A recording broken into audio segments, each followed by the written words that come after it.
আপনাকে এর এর একটু আগে কিন্তু আমরা যে তথ্যগুলো আমরা পেয়েছি, তো এখানে নির্বাচন কর্মকর্তা যারা আছেন তারা যেমনটা জানিয়েছেন যে এই পর্যন্ত 100 জনের বেশি মনোনয়ন ফরম কিন্তু তারা সংগ্রহ করেছেন।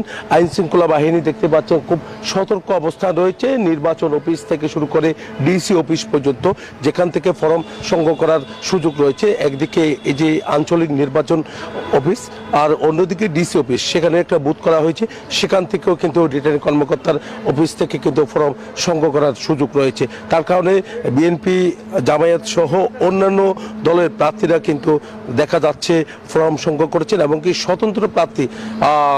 স্বতন্ত্র প্রার্থীরাও কিন্তু ফরম নিয়েছেন, এমনকি বিএনপি থেকে যারা মনোনয়ন পায়নি তারাও কিন্তু ফরম নিয়েছে। এই পর্যন্ত আমরা যতটুকু জেনেছি এর মধ্যে যে যারা বিএনপি থেকে মনোনয়ন পায়নি এরকম 5 থেকে 7 জন ফরম সংগ্রহ করেছে বলে আমরা জানতে পেরেছি। সব মিলে বলা যায় যে মনোনয়ন ফরম সংগ্রহ করলেও এখনো পর্যন্ত কারো জমা দিতে দেখা যায়নি, যেহেতু 29 তারিখ পর্যন্ত শেষ সময় রয়েছে।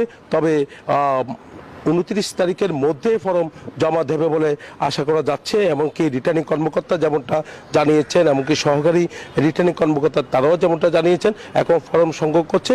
তবে 25 তারিখের পরে জমা দেওয়া শুরু হবে বলে তারা মনে করছে। চট্টগ্রামের 16টি আসন রয়েছে, যেহেতু 16টি আসনে সব দলেরই প্রার্থী রয়েছে, তবে প্রার্থী যেমনটা রয়েছে তেমনিভাবে স্বতন্ত্র প্রার্থীদেরও কিন্তু দেখা যাচ্ছে, তাদেরও কিন্তু নির্বাচনের একটা আগ্রহ দেখা যাচ্ছে।